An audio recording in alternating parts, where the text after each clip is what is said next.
Brincaban como si tuvieran pezuñas en lugar de pies y parecían llevar una especie de peluco o yelmo provisto de cuernos pequeños. No llevaban encima nada más, aunque su cuerpo estaba casi totalmente cubierto de pelo. Tenían un rabo diminuto y cuando miraron hacia arriba, Carter observó la excesiva anchura de sus bocas.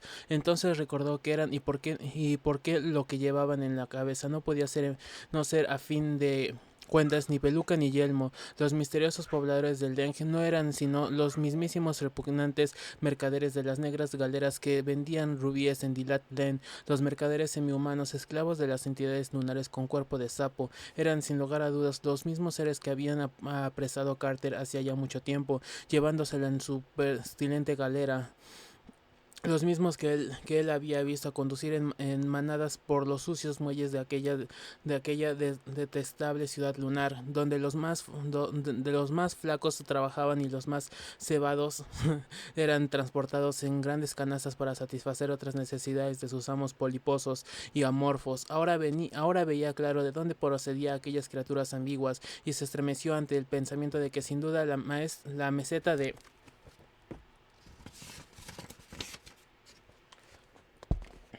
Leng era conocida de antiguo por las abominaciones de cuerpo de sapo que habitan en la luna, pero el Shantak continuó volando y dejó atrás las hogueras, las construcciones de piedra y los danzantes no enteramente humanos, y se elevó por encima de los estériles montes de granito gris, de las sombrías inmensidades de rocas, hielo y nieve.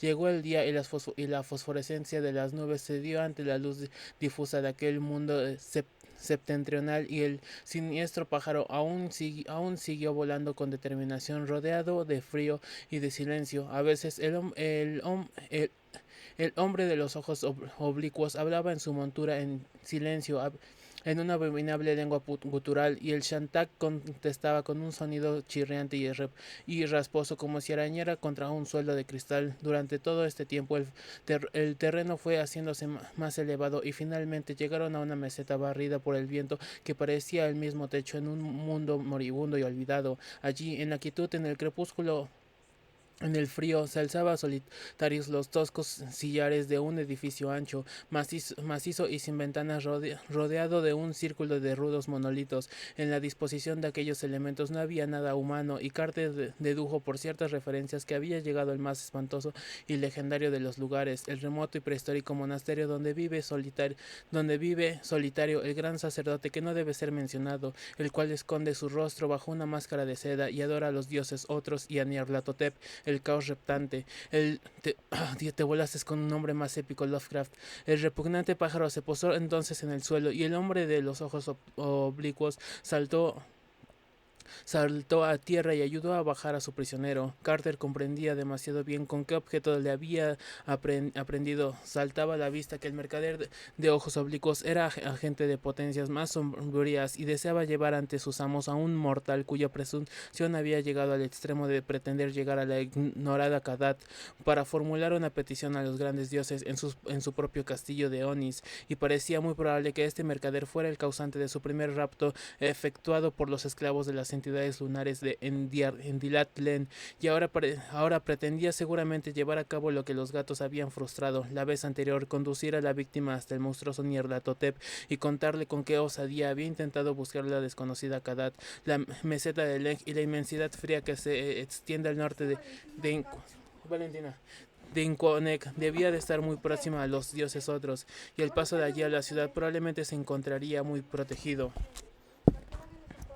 El hombre de los ojos oblicuos era menudo, pero el gigantesco pajarraco hipocéfalo estaba allí para que se le obedeciera, de manera que Carter le siguió.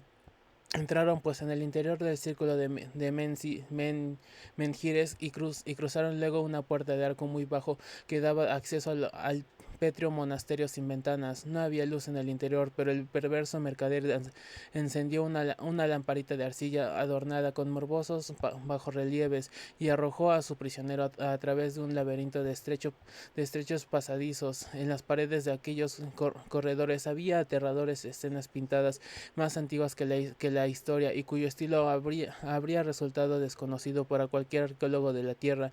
Después de incontables milenios, aún se conservaba fresco los colores temblores, porque el frío y la sequedad de la espantosa Leng permiten la supervivencia de muchas cosas de tiempos primordiales. Carter pudo verlas fugazmente a la luz vacilante de la lámpara y se sacudió al descubrir lo que tales escenas referían. Estos frescos arcaicos relataban los anales de Leng, y en ellos los seres astados con pezuñas y boca inmensa, casi humanos, danzaban perversamente en medio de ciudades olvidadas. Había escenas de antiguas guerras en las que los seres casi humanos de Leng luchaban contra las arañas hinchadas y purpúreas de los valles vecinos, y había escenas también en las que se describía la llegada de las negras galeras de la luna y el sometimiento del pueblo de Leng a los seres poliposos y amorfos que salían de ellas arrastrándose o retorciéndose de manera repugnante. Aquellos seres viscosos de color gris blancuzco habían sido adorados entonces como dioses, y ni un lamento se dejó oír del pueblo subyugado cuando vio cómo se llevaban por docenas a los machos más gordos en las galeras negras. Las monstruosas bestias lunares habían establecido su campamento en una escarpa isla del mar, y Carter pudo deducir de aquellos frescos que dicha isla no era otra que la innominada roca solitaria que había visto cuando navegaba rumbo a Iquanoc, la roca maldita que sortearon los marineros de Iquanoc y de la que brotaban perversos aullidos al caer la noche, y también representaban las pinturas aquellas el gran puerto y la capital de los seres casi humanos, ciudad portentosa y altiva cuyos pilares alzaban entre acantilados y muelles de basalto, y cuyos elevados templos y amplias plazas estaban adornados con estatuas. Tenían jardines inmensos y calles flanqueadas de columnas que conducían desde los acantilados, y de cada una de las 6 puertas coronadas por una esfinge a una inmensa plaza central, y en esta plaza había un par de colosales leones ágiles.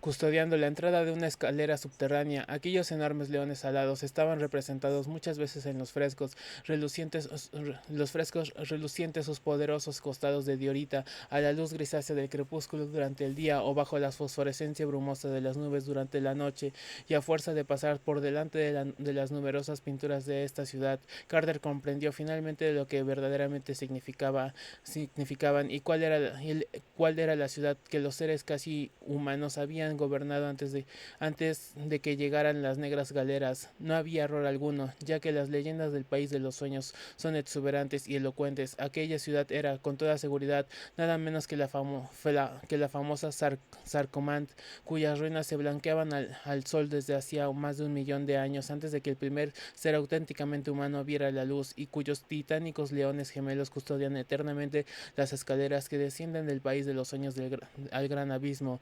En otros paisajes se representaban los desnudos picachos de rocas gris que separan la meseta de Leng del país de Iquanoc, y en ellos se veían los monstruosos pájaros shantax que construyen sus nidos en los rebordes de una de sus escarpadas laderas, y también se veían las singulares cavernas que se abren junto a las cumbres de los picos más elevados, mostrándose como aún el más oscuro de los shantax. Huye despavorido de esas cavernas. Carter las había visto al volar por encima de la cordillera, observando la semejanza que tenía con las de Ingranec. Ahora veía claro que este parecido era más que una simple casualidad, ya que en aquellos cuadros se representaban a sus terribles inquilinos, cuyas alas membranosas, cuernos arqueados, rabos puntiagudos, zarpas prensiles y cuernos grumosos no le resultaban extraños en absoluto. Había visto anteriormente esas criaturas rapaces de vuelo silencioso, esos guardianes sin alma del gran abismo, a quienes temen incluso los grandes dioses, cuyo señor no es Nyarlathotep, sino el honorable Nodens. Se trataba de las descarnadas alimañas de la noche, que jamás ríen ni sonríen porque carecen de rostro, y que vuelan sin fin en la oscuridad que se extiende entre el valle de Penat y los pasos que dan acceso al trasmundo. En el mercado de los ojos oblicuos empujó entonces a Carter al interior de una gran estancia abovedada abovedada, cuyos muros estaban revestidos de limpios bajorrelieves. En el centro se abría la boca circular de un pozo rodeado por 6 piedras de altar cubiertas de manchas horrendas. No había la menor luz en aquella cripta maloliente, y la lamparita del siniestro mercader alumbraba tan poco que Carter fue reparando.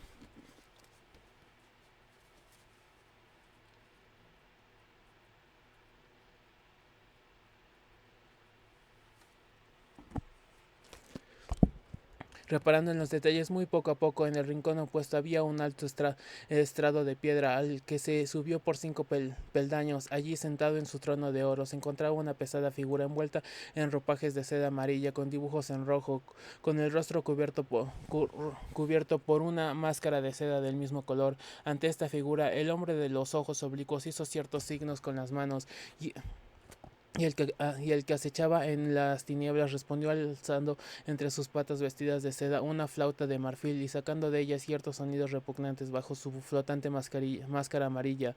Así continuó la plática durante un tiempo, y Carter comenzó a encontrar algo repugnantemente familiar en el sonido de aquella flauta, en la fetidez de aquel lugar nauseabundo. Todo aquello le hacía pensar en cierta horrible ciudad iluminada por luces rojas, en la repugnante posesión que un día desfilaba por sus calles. También le recordaba su terrible ascensión por las regiones lunares, interrumpida cuando los fraternales gatos de la tierra se arrojaron en masa a rescatarlo. Carter sabía que la criatura del estrado era, sin recelo alguno, el gran sacerdote indescriptible de quien las leyendas hacen conjeturas tan perversas y depravadas, pero le daba miedo pensar qué clase de criatura sería aquel detestable sacerdote. En realidad, entonces súbitamente la figura de Sedas descubrió un poco una de sus arpas grisáceas, y Carter dio cuenta de quién era el abominable sacerdote, y en aquel supremo peligro el terror le empujó a hacer algo que su razón jamás se habría osado a intentar, porque en su trastornada conciencia solo había espacio para un único deseo, el de escapar de aquella cosa achaparrada, encaramada en aquel trono de oro. Sabía que se encontraba rodeado por un laberinto insalvable, y luego por la fría meseta del exterior. Sabía que más allá de la meseta aguardaban los perversos pájaros Shantax, y sin embargo, pese a todo, su espíritu solo experimentaba la soberbia necesaria de escapar de aquella viscosa monstruosidad vestida de seda. El hombre de los ojos oblicuos colocó la extraña lámpara sobre uno de aquellos altares cubiertos de horrendas manchas que rodeaban el pozo, y avanzó unos pasos para hablar con el gran sacerdote mediante gestos de manos. Carter, que hasta entonces se había mantenido en una actitud pasiva, dio un tremendo empujón al hombre aquel con todo el furor salvaje de su terror, de suerte que lo precipitó irremediablemente en el pozo, el cual se dice que llega hasta las infernales criptas de Sin, donde los gugos entran a cazar, lívidos en las tinieblas, casi inmediatamente.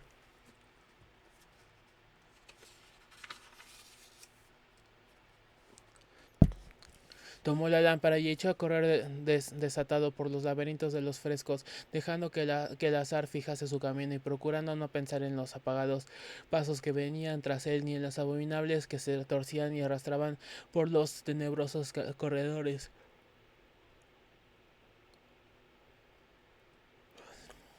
Unos segundos más tarde lamentó su atolondrada precipitación, y deseó haber huido por los pasadizos de los frescos que viera al entrar.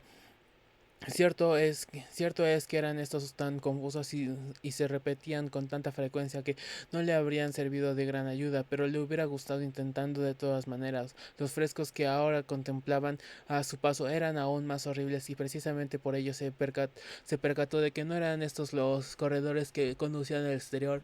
Unos momentos después observó seguía que no le seguían, y flanqueó un tanto la marcha, pero apenas había recuperado el aliento cuando un nuevo peligro le salió al paso. Su lámpara se estaba apagando, y no tardaría en verse sumido en espesa negrura, sin la menor señal visible que le pudiera orientar. Cuando finalmente la luz se apagó del todo, Carter continuó a tienta en la oscuridad. Unas veces notaba que el suelo ascendía y otras que bajaba, y en un momento vino a tropezar con un peldaño que no tenía ninguna razón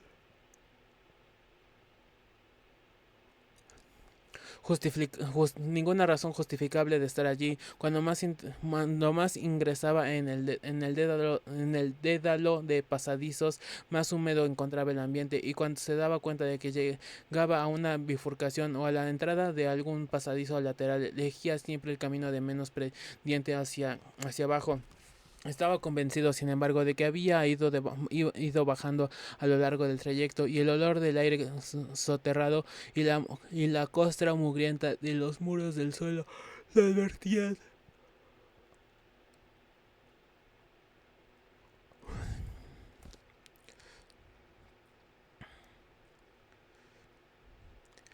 El hecho mismo, repentino sobrecargo y fulminante, durante unos momentos había estado avanzando a tientas y con precaución por un suelo resbaladizo y casi horizontal, cuando sin previo aviso se precipitó vertiginosamente por las tinieblas de una galera de pendiente tan pronunciado que casi podía tomarse por un paso vertical. Jamás pudo precisar el tiempo que duró aquella espantosa caída, pero a él le pareció que fueron horas enteras de causa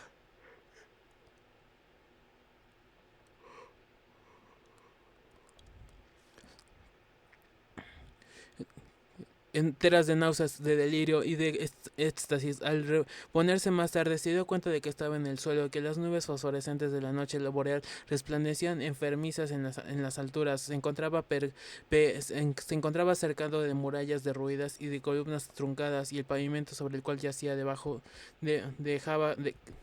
crecer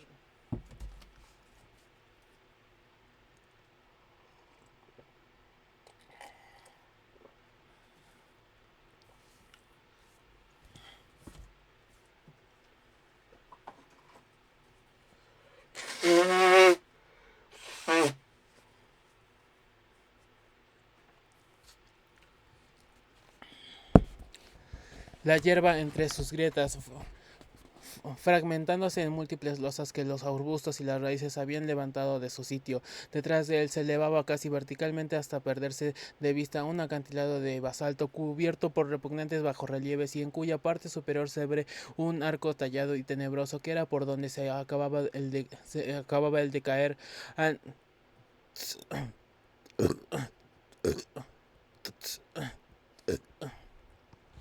Ante Carter se extendía una doble fila de pilares, fragmentos y basas de columnas que marcaban el lugar donde antiguamente había existido una amplia calle, ahora desaparecida por las urnas y fuertes que jalonaban el camino, comprendido que en sus días esta calle había estado rodeada de parques. Al final los pilares se abrían alrededor a una plaza redonda, y en aquel círculo descollaban gigantescas bajo las car bajo las cardenas nubes de la noche un par de estatuas monstruosas. Se trataba de los inmensos leones alados de Diorita, cuyas cabezas grotescas e incolumnes se abrazaban en columnas, se alzaban en las sombras hasta una altura de más de 20 pies, y parecían gruñir con gesto amenazador a las ruinas que les rodeaban. Carter sabía muy bien que representaban, puesto que la leyenda solo habla de una pareja de leones como esta. Se trata sin duda de los inmutables guardianes del gran abismo. Por consiguiente, las ruinas pertenecían a la auténtica ciudad primordial de Sarcomant. Lo primero que hizo Carter fue obstruir la boca de la cueva por donde se había caído mediante bloques sueltos y piedras que había por allí. No quería llevar tras de sí a ningún servidor del maligno monasterio de Leng, puesto que por el largo camino que aún tenía delante se echarían muchos otros peligros. No tenía ni idea de qué dirección tomar para ir de Sarcomant a las regiones habitadas del país de los sueños.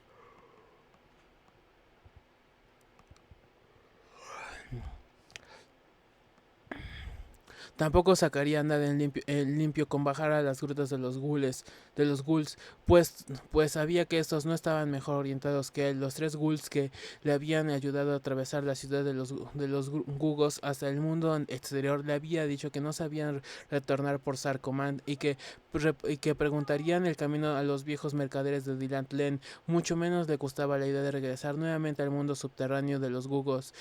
exponerse una vez más en la Torre Eiffel de Cot, cuyos ciclópeos escalones suben hasta el bosque encantado, pero sabía que no tendría más remedio que hacerlo si fallaban las demás posibilidades. Por la meseta de Leng, al otro lado del solitario monasterio, no se atrevía a regresar sin ayuda de ninguna clase, pero los emisarios del gran sacerdote debían de ser muy numerosos y al final del viaje tendrían irremediablemente que volver a enfrentarse con los Shantax y seguir con algo.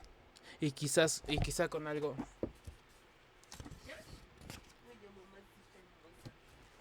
Quizás con algo más. Si pudiera ubicar alguna embarcación, podría aventurarse por mar hasta Inquanok, poniendo rumbo a aquella roca espantosa y desgarra, desgarrada que emergía del agua, ya que sabía por las arcaicas pinturas del monasterio que esa horrible roca no se encontraba muy lejos de los bueyes basálticos de Sarcomán, pero encontrar una embarcación en esta ciudad deshabitada deshabitada desde hace millones de años, era muy poco probable y no parecía tarea fácil construirse una él mismo.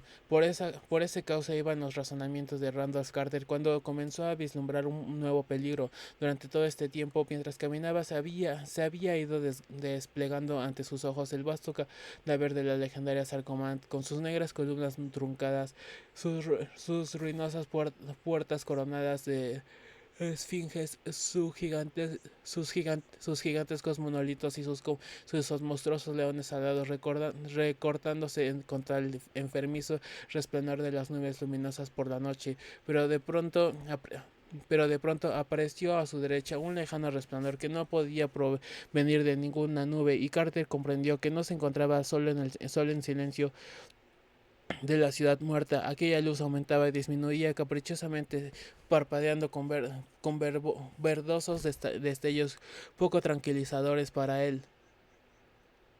Se aproximó silenciosamente por la calle sembrada de escombros y a través de las angostas brechas de algunas paredes derruidas descubrió que cerca de los muelles había una fogata en torno al cual se amonestaba una multitud de formas vagas. En todo aquel lugar reinaba una pestilencia mortal, y detrás de la hoguera se extendía el oleaginoso regazo de la dársena, en cuyas aguas flotaba un enorme barco fondeado. Carter se quedó inmóvil de terror al ver que se trataba de una de las negras galeras lunares.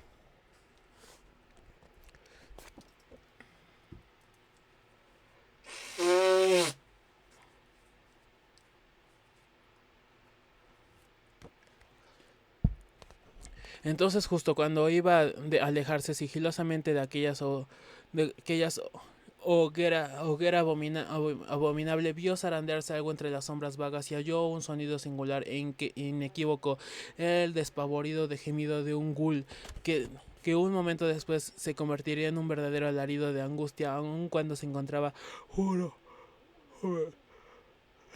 seguro, oculto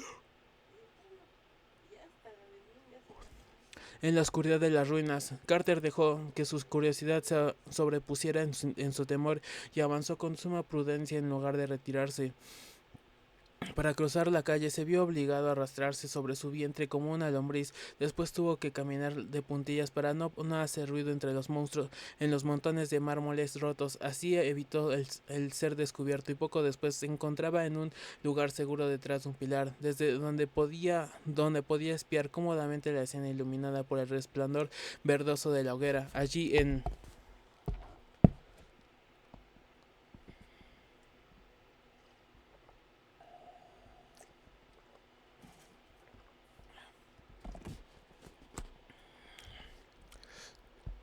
en torno a un fuego repugnante, alimentado con los tallos detestables de los hongos lunares, estaban sentados en hediondo círculo los monstruosos batracios de la luna, con sus esclavos casi humanos. Algunos de estos esclavos calentaban las puntas de unas lanzas extrañas en aquellas llamas vacilantes, y cuando entraban al rojo las aplicaban a tres prisioneros sólidamente atados, que se arqueaban a los pies de los jefes del grupo. A juzgar por los movimientos de sus tentáculos, Carter dedujo que aquellas bestias lunares de hocico chato estaban disfrutando extraordinariamente con aquel espectáculo, y cuál no sería su horror al reconocer súbitamente aquellos frenéticos alaridos y descubrir que los ghouls torturados no eran otros que aquellos serviciales camaradas que le habían guiado por el abismo, que luego había salido del bosque encantado en busca del Sarcomant para regresar a sus profundidades natales. El número de malolientes bestias lunares reunido junto al verdoso fuego es bastante crecido, y Carter vio que no era posible intentar nada para salvar a sus antiguos aliados. No tenía idea de cómo les habría capturado, aunque se imaginaba que aquellas blasfemias con cuerpo de sapo les habrían oído preguntar en Dylan Glen por el camino de Sarcomant, y no desearían que se arrimasen demasiado a la espantosa meseta de Leg. Y el gran sacerdote indescriptible durante un rato estuvo meditando lo que debía hacer, y recordó cuando cerca se encontraba de la entrada del tenebroso reino de los ghouls. Lo más conveniente, en efecto, era deslizarse hasta la plaza de los leones gemelos y descender sin pérdida el tiempo al abismo, donde ciertamente no encontraría horrores peores que los que arriban, pero donde no tardarían en encontrar algunos ghouls deseosos de rescatar a sus hermanos y de limpiar aquella negra galera de toda bestia lunar. Se le ocurrió que la entrada, como todas las que dan acceso a los abismos, podría estar custodiada por las descarnadas alimañas de la noche, pero ahora no tenía aquellas criaturas sin rostro. Sabía que estaban ligadas por un solemne pacto a los ghouls, y el ghoul que un día fuera Pigman le había enseñado a farfullar la contraseña apropiada. Así que Carter comenzó de nuevo su marcha silenciosa por entre ruinas en dirección a la gran plaza central de los de los alados leones. Era una tarea delicada, pero las bestias lunares estaban agradablemente ocupadas y no oyeron los ruidos y los roces tenues que por dos veces provocó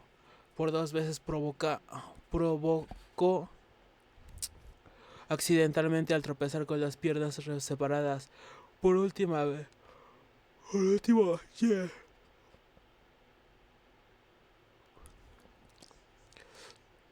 Por último llegó accidentalmente al tropezar con las piedras aparecidas. Por último llegó a un lugar abierto y emprendió el camino entre árboles raquíticos y enmarañadas enredaderas que habían crecido por allí. Los gigantescos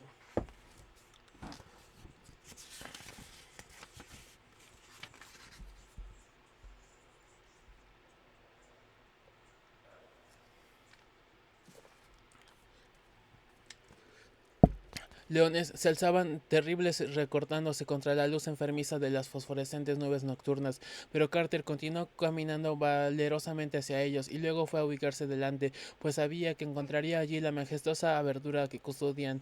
Aquellas bestias burlonas de Diorita estaban sentadas a 10 pies una de otra, meditando sobre ciclopeos pedestrales cuyas caras ostentaban bajorrelieves aterradores.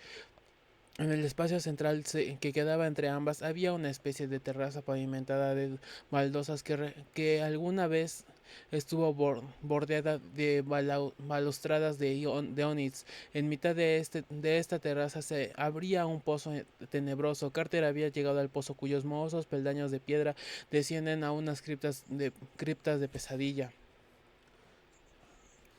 Aterrador es el recuerdo que él dejó aquella bajada tenebrosa. Las horas transcurrían una tras otra, mientras Carter giraba y giraba en el interminable espiral de peldaños y escaleras. Tan gastados y estrechos eran los peldaños y tan resbaladizos por el légamo interior de la tierra, que el viajero no sabía ni de un momento a otro perdería pie y se precipitaría solemne caída hasta el fondo del pozo. Tampoco sabía en qué momento le saldría el paso cayendo sobre él. Sin aviso previo, las Descarnadas alimañas de la noche. Sí, efectivamente, había algunas espiando en aquel pasadizo primordial. En torno suyo reinaba un olor sofocante que emanaba de las regiones inferiores y en sus propios pulmones notaban que el aire de aquellas profundidades no estaban hecho para el género humano. Al cabo de un tiempo sintió una gran torpeza y somnolencia, pero siguió avanzando impulsado por un último mecanismo que por un deseo razonado ni alguno, cuando de pronto algo le cogió desde atrás, levantándose del suelo. Llevaba un rato